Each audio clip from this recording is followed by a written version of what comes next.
Dear student, आज हम द्विघात समीकरण या वर्ग समीकरण के बारे में पढ़ेंगे।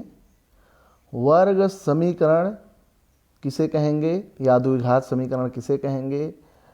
तो एक ऐसा समीकरण जिसकी अधिकतम घात 2 होती है, या फिर एक चर वाले समीकरण का हल भी इसे कहते हैं। तो ऐसा समीकरण जिसमें चरों की संख्या 1 होती है, जैसे हम लिख दें x square plus 2x plus 3 is equal to 0।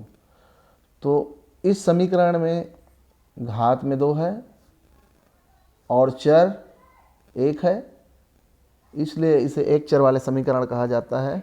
एक एग्जाम्पल लेते हैं, सीधा सीधा इसको कैसे हल करते हैं इसके बारे में हमको पढ़ना है। एक एग्जाम्पल हम ले रहे हैं, x प्लस 1 और x plus 2 is equal to 0। द्विघात समीकरण में याद रखना, एक तरफ 0 होगा। कहने का मतलब ये है, या तो x plus 1 is equal to 0 होगा या x plus 2 is equal to 0 होगा। या तो ये 0 होगा या फिर ये 0 होगा, तभी ये 0 होगा, या फिर दोनों 0 होगा। तो जब x प्लस 1 0 होगा तो इसको इस रूप में लिख सकते हैं, और x प्लस 2 0 होगा तो इसको इस रूप में लिख सकते हैं। तो x का यहाँ हम वैल्यू निकाल सकते हैं -1 और x इज इक्वल टू -2। इस तरीके से हम वर्ग समीकरण को या द्विघात समीकरण को हल कर सकते हैं। एक सरल सा एग्जाम्पल और लेते हैं, जैसे कि x square minus 2x is equal to 0। एक सरल सा एग्जाम्पल, इन दोनों में जो चीज़ कॉमन है उसको हम बाहर निकालेंगे। तो दोनों में क्या कॉमन है? x कॉमन है। जो चीज़ दोनों में है, एक x कॉमन है, तो इसमें x बचेगा और यहाँ 2 बचेगा। इस तरीके से इसको हम कॉमन निकाल सकते हैं। अब पुनः देखते हैं, या तो x इज इक्वल टू 0 होगा या x minus 2 is equal to 0 होगा। तो x इज इक्वल टू 0 मतलब x का वैल्यू 0 मिल गया, और x इज इक्वल टू ये हो जाएगा 2, और एक दूसरा value x is equal to 2 मिल रहा है। इस तरीके से एक सरल उदाहरण के तहत हम समीकरण को हल कर सकते हैं। जैसे कोई भी एक एग्जाम्पल ले सकते हैं, सरल से सरल एग्जाम्पल जिसको हम हल कर सकें। जैसे कि हम लिख दिए, तीसरा एग्जाम्पल एक ले लेते हैं, x minus 3 to the power 2। तो इसको हम क्या लिख सकते हैं? x माइनस 3 एक फार्मूला होता है, a minus b a plus b, x minus 3 x plus 3 के रूप में इसको लिख सकते हैं, इज इक्वल टू 0। क्या होगा? या तो x minus 3 is equal to 0 होगा या x plus 3 is equal to 0 होगा। इसलिए इसको हम ऐसा लिख सकते हैं। तो x का जो वैल्यू निकलेगा वो एक 3 मिलेगा और एक -3।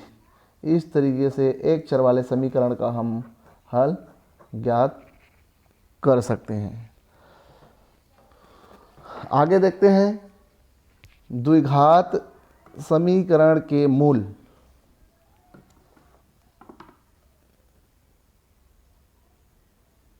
एक वर्ग समीकरण ले रहे हैं हम। वर्ग समीकरण x square minus 3x plus 2 is equal to 0 का हमको मूल ज्ञात करना है। तो मूल कैसे ज्ञात करेंगे?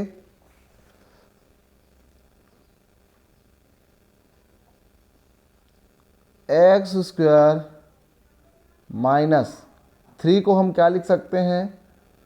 2 प्लस 1 के रूप में हम तोड़ सकते हैं। कैसे? याद रखना, हमेशा बड़ी संख्या को पहले लिखेंगे, छोटी संख्या को बाद में लिखेंगे, और जो चिन्ह है वो छोटी संख्या के पहले लगेगा। इस तरीके से हम इसको तोड़ सकते हैं। फिर इसका हम मल्टीप्लाई कर देंगे, x square minus 2x minus 1x plus 2 is equal to 0 होगा। इस तरीके से। अच्छा, एक चीज़ और याद रखना, 2 + 1 के रूप में हमने क्यों लिखा, इसको मैं थोड़ा सा एक्सप्लेन कर दूंगा। वर्ग समीकरण का व्यापक रूप होता है x square plus b x plus c के रूप में होता है। तो ए के साथ इसका तुलना करेंगे तो एक्स के सामने 1 है तो ए इज इक्वल टू 1 मिलेगा। बी के साथ तुलना करेंगे तो -3 मिलेगा, चिन्ह सहित लेना है। और सी के साथ अगर हम तुलना करते हैं तो 2 मिलेगा। तो ये एक फार्मूला होता है b is equal to a into c. इसमें आप चेक कर सकते हैं 1 इंटू 2, इस रूप में हम तोड़ सकते हैं, इसको याद रखना। आगे देखते हैं, इसको हम अब जोड़ी बना देते हैं। इन दोनों में जो कॉमन होगा उसको बाहर निकालेंगे। एक्स स्क्वायर माइनस 2x में क्या कॉमन है, x कॉमन है तो x माइनस 2 बाहर निकलेगा। इन दोनों में क्या कॉमन है, यहाँ -1 है, यहाँ भी 1 कॉमन है तो -1 बाहर निकलेगा तो x प्लस 2 यहाँ से बाहर निकलेगा। जब x प्लस 2 बाहर निकलेगा, जैसे माइनस इंटू माइनस लिख सकते हैं प्लस को, तो एक माइनस बाहर निकला तो एक माइनस बचेगा, इज इक्वल टू 0। तो दोनों में जो चीज़ कॉमन है x माइनस 2 और x माइनस 1, जो बच गया उसको दूसरे कोष्टक में लिखेंगे। जो चीज़ कॉमन है उसको एक बार लिखते हैं। अब पुनः या तो x माइनस 2 कॉमन होगा या फिर x माइनस 1 कॉमन होगा, या फिर x माइनस 2 0 होगा या फिर x माइनस 1 0 होगा। x माइनस 2 यदि 0 है तो इसको ऐसा लिख सकते हैं, या फिर x माइनस 1 0 है तो इसको ऐसा लिख सकते हैं। x इज इक्वल टू 2 आ जाएगा और x इज इक्वल टू 1 आ जाएगा। x का जो वैल्यू है x इज इक्वल टू 2 और x इज इक्वल टू 1, यही दिए गए समीकरण के मूल होंगे।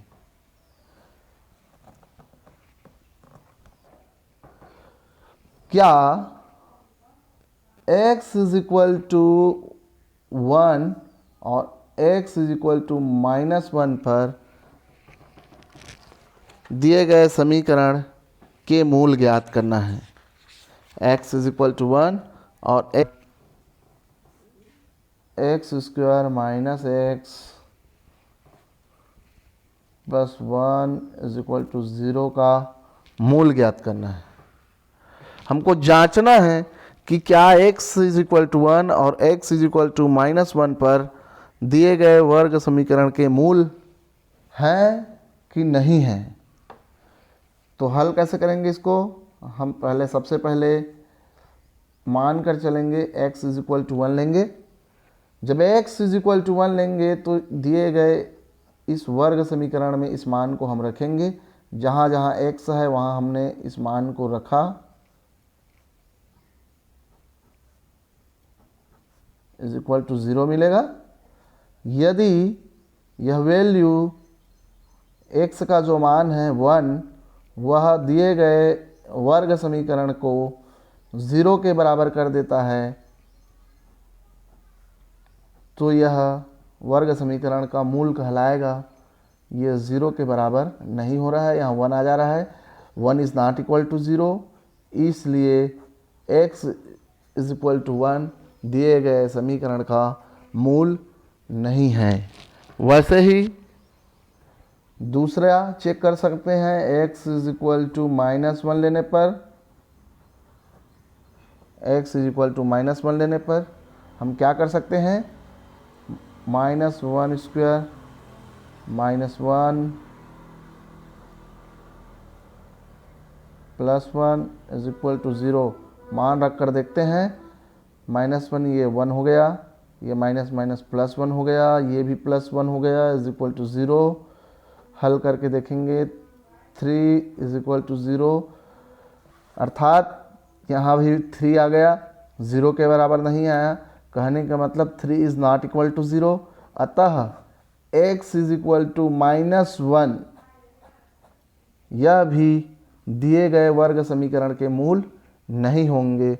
अतः हम कह सकते हैं कि x इज इक्वल टू 1 और x इज इक्वल टू -1 दिए गए वर्ग समीकरण के मूल नहीं हैं।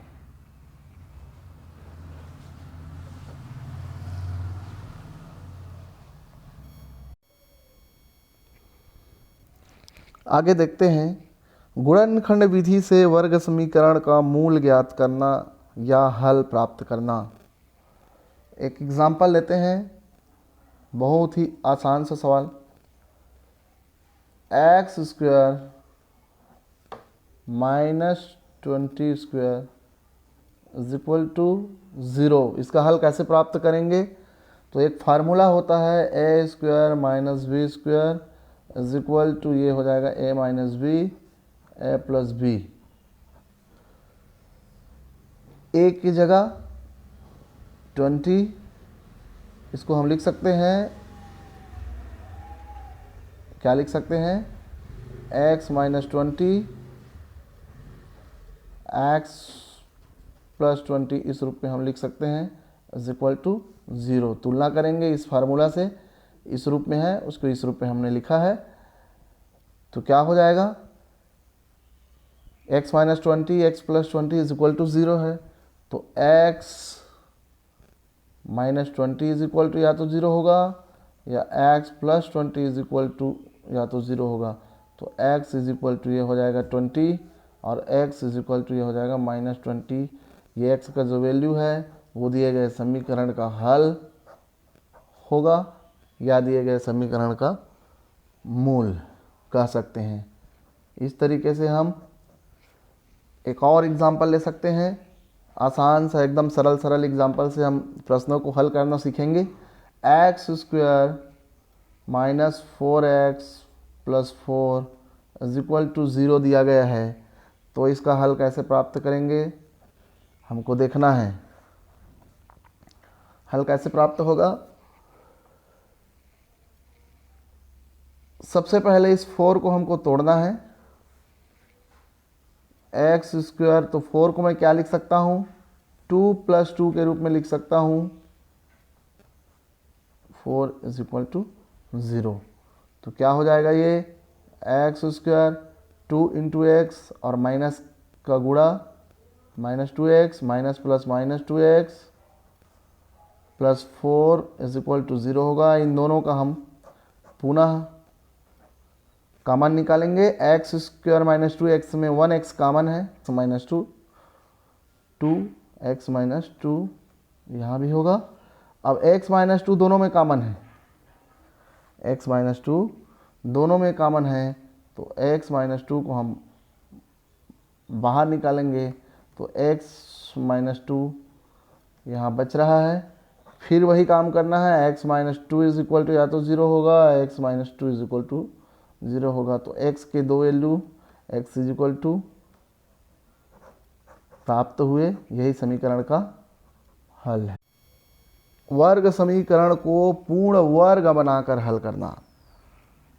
तो पूर्ण वर्ग बनाकर हल करना है, तो इसके लिए भी एक हम एग्जाम्पल से समझेंगे इसको।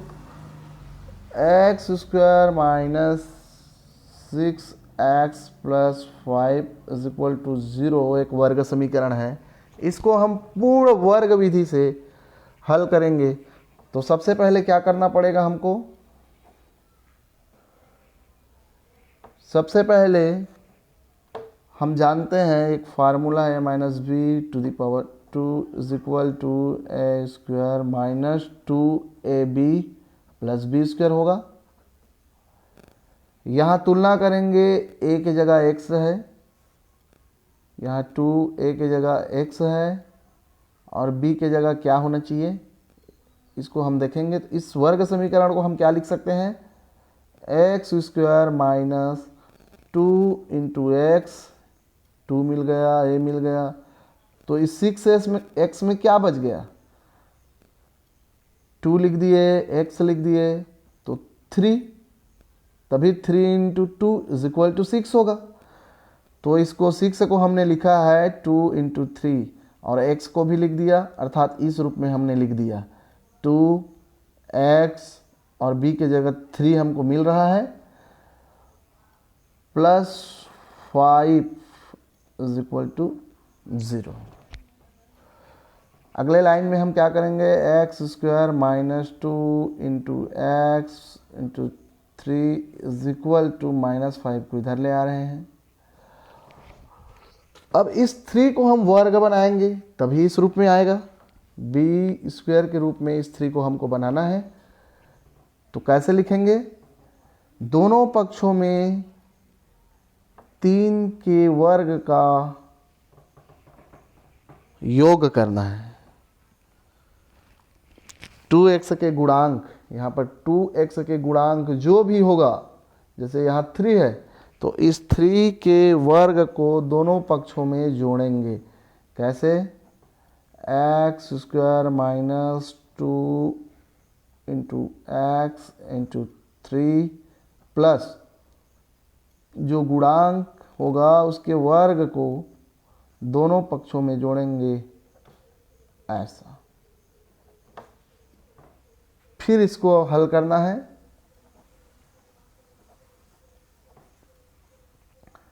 X square minus 2 into x into 3। अब ये इस रूप में मिल गया है, ये जो राशि है x square minus 2 into x into 3 plus 3 square इस रूप में मिल गया। ए की जगह x हो गया, b की जगह 3 हो गया, 2 है तो 2, और इधर हल करेंगे तो -5 प्लस 9 होगा। इसके जगह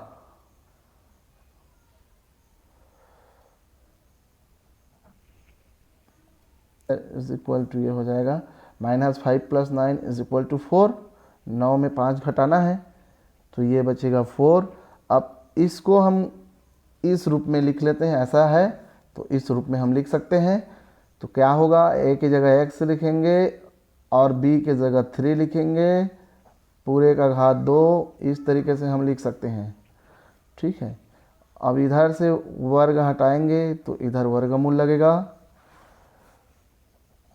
यहाँ x minus 3 is equal to √4, अर्थात x minus 3 is equal to plus minus 2 होगा। अर्थात एक बार हम प्लस चिन्ह लेंगे, प्लस चिन्ह लेने पर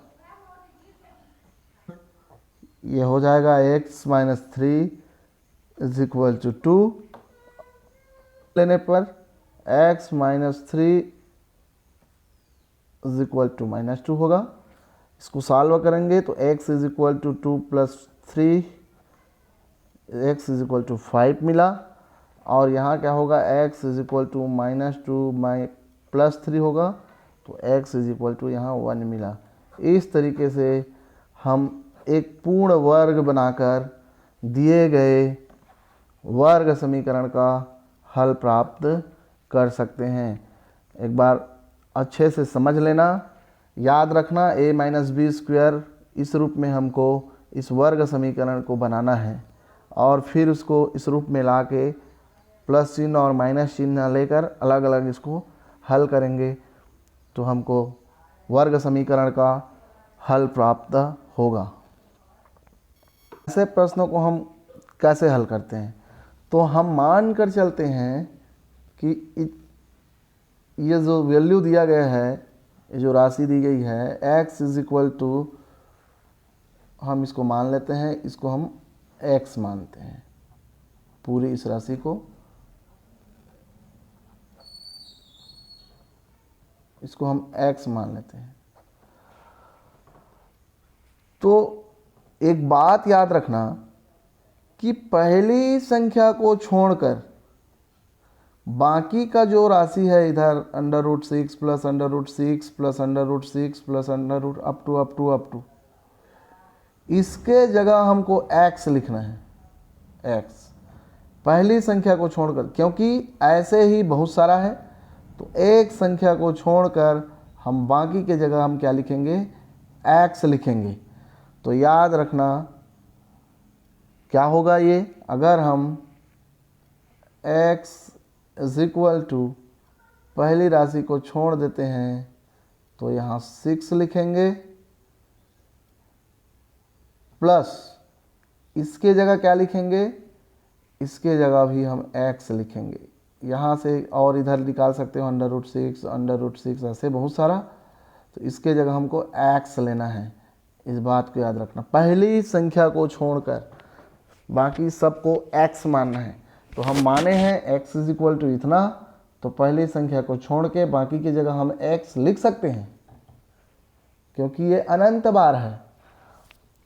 आगे देखते हैं, इधर वर्ग लेंगे x², इधर भी वर्ग लेंगे, पूरे का घात 2, ये इससे वर्ग और वर्गमूल हट जाएगा, ये हो जाएगा x² is equal to 6 plus x हो जाएगा।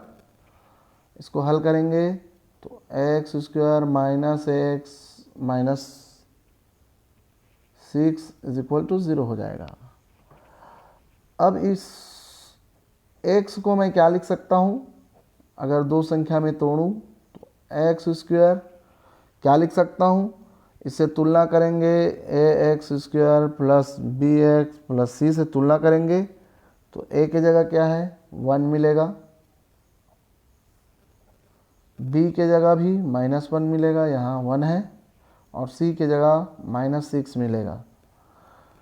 तो इसको क्या लिखेंगे हम, b is equal to a into c के रूप में लिखेंगे। a का मान कितना है 1 है और b का मान कितना है -1, तो यहाँ -1 हमको प्राप्त हुआ।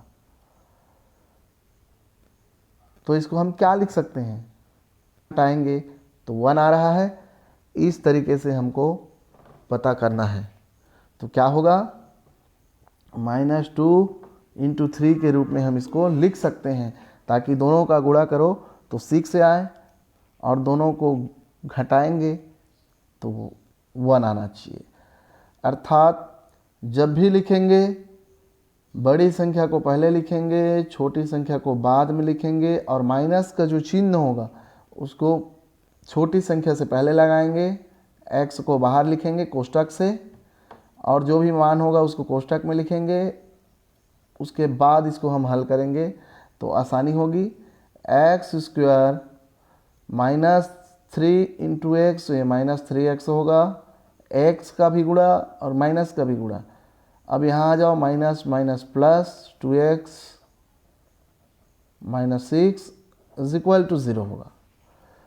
कहने का मतलब है इन दोनों का कॉमन इस तरीके से हम गुणा कर सकते हैं और कॉमन निकालेंगे तो कॉमन में दोनों में x है तो यहाँ x -3 बचा, और यहाँ प्लस है यहाँ माइनस है, तो अगर +2 बाहर निकालेंगे तो यहाँ x बचा और यहाँ भी 3 बचा। क्यों?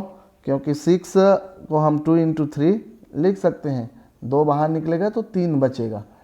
अब जो चीज़ दोनों में कॉमन है उसको भी हम बाहर निकालेंगे, x -3 और x +2 ऐसा मिलेगा हमको इज इक्वल टू 0। तो क्या काम करना है, या तो x -3 इज इक्वल टू 0 होगा या x +2 इज इक्वल टू 0 होगा, और x -3 इज इक्वल टू 0 है तो x इज इक्वल टू 3 ले लेंगे, और x +2 इज इक्वल टू यदि 0 होगा तो x इज इक्वल टू ये -2 मिलेगा। इस तरीके से हम ऐसे दिए गए राशि का हल प्राप्त कर सकते हैं। ये हमारा आंसर होगा।